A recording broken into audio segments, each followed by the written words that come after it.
I wanted to share my story of date rape and sexual assault from the time whenever I was 17. Like any 17-year-old, I was getting ready for a party and spent hours getting ready because the person, who's throwing the party was somebody I really liked, somebody I really wanted to go out with.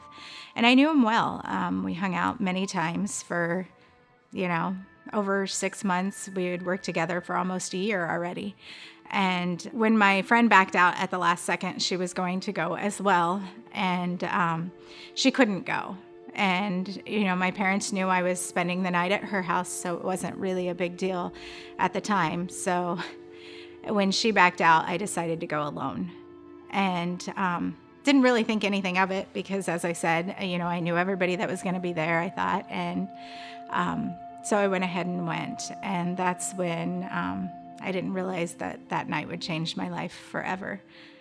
And, it was like any other party, underage drinking is there. And I knew that. And I did plan to take part.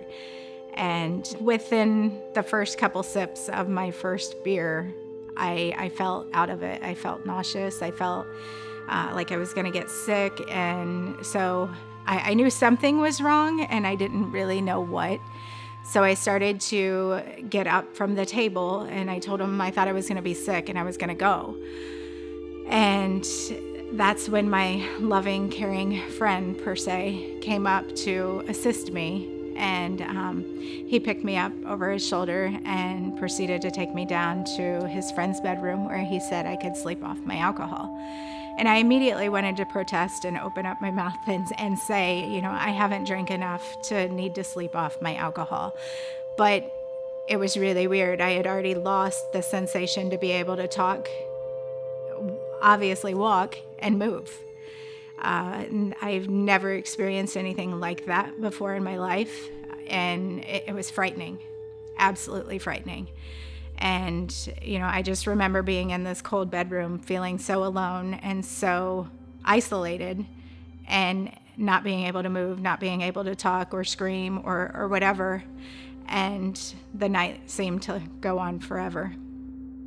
And over the course of that night, 3 to 4 men, I'm not really sure if the fourth one contributed or not, but the fourth one came to the door and asked what was going on. And at that point in time, I thought it was all going to be over. I thought it was going to end.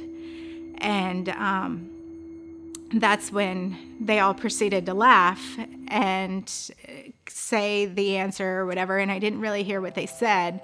And the guy at the door said, "Carry on then," and left. And that's when I knew that it wasn't going to stop, that night.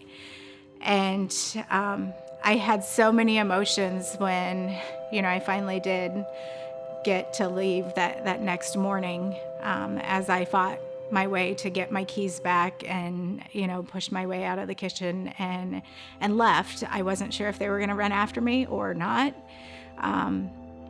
Luckily they didn't. But, I knew them. So it's not like I would never see them again. So that day I had to go to work. And, I did what I thought any 17-year-old would do, or the only thing I knew how to do. And that was go about my day. I couldn't let anybody know what happened. Like, I barely knew what happened. And I felt so stupid and humiliated and alone. I felt so alone. And I felt like, I couldn't turn to anybody and ask for help because I didn't even know what I needed. I needed somebody to say, tell me what happened. I believe you. But I knew that was going to be hard because he was a preacher's son.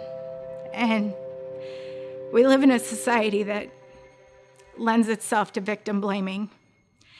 And yes, I chose to drink underage that night, but it also didn't give him a right to take advantage of me. I kept this to myself for 17 years before I ever sought help. I went to therapy 17 years later, and when I realized I needed to start being brave and taking back control of my life. I didn't know how to do this. I started just asking myself questions, who am I? What do I need to do to feel like I have me back? Because I really felt like I was losing who I was and whatnot, because I had left myself go for quite some time and really turned to food, which was the only thing I felt like I had power and control over, and gained a lot of weight. And it wasn't until I decided that I had to be brave and quit trying to make sense of a senseless crime that I realized I had to start eating right and working out and working to get me back. And that's when, I lost 76 pounds, and I went to therapy, and I, learned for the first time that she called me a survivor. And that right there in itself, I had never thought of that before, because as I mentioned, I worked with this guy, the main person of this, and he told me exactly how to feel.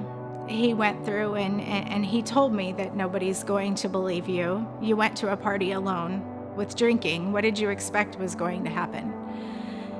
And for so many years, I felt the way he told me to feel that I almost didn't know what feelings were my own anymore. I felt so guilty, and I felt like it was my fault for so long, until I went and seen a therapist. And thankfully, she gave me another perspective on how it wasn't necessarily me that was the coward running away all those years. It was them being a coward and wanting the power and control over me for so many years. Not only did I give them power and control over me that night, I gave them power and control over me in other ways as well. I was a black belt in Taekwondo, and that's one of the reasons why I mentioned I felt humiliated. I felt like I should have been able to protect myself, even though I was given the date rape drug. I held those feelings that I should have been able to defend myself the whole time, even though that's irrational. They ended up coming to the place where, the only place that I felt safe and strong. They came to our dojang, where I was a black belt in Taekwondo, and let me know that I was not safe there, that they were watching me, and that if I told anyone, they said, or else. And, I don't have to be educated on what or else means. And he let me know that I wasn't safe. And that's when I knew I had to run away. I left Taekwondo that night, and I never came back. I ran away from, my work. I ran away from my life, everything I knew and loved in Taekwondo, and my family. I moved away to a different city and started over. And I left that way for almost 17 years before I sought help, and then 19 years before I ever told anybody that I knew and loved. And after 19 years, I finally decided that it was time, that they had taken too much away from me already, that it was time for me to go back to everything that I knew and loved. It was time for me to quit running. It was time for me to take back control of my life and who I am. And that's when, they stole my dreams of going to the Olympics in 2000, Sydney Olympics in Taekwondo, because I ran away, and I let them have that power and control.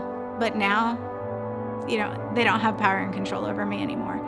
I'm training to be a state and national champion again, and it'll happen because I run my life. I'm a survivor, as my therapist has said. I'm what I choose to become. Everybody has character building moments in their life, and that's what I choose to believe that this was.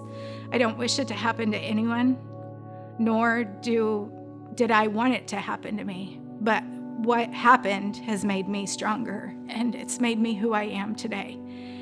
And, I am never a victim and forever a fighter.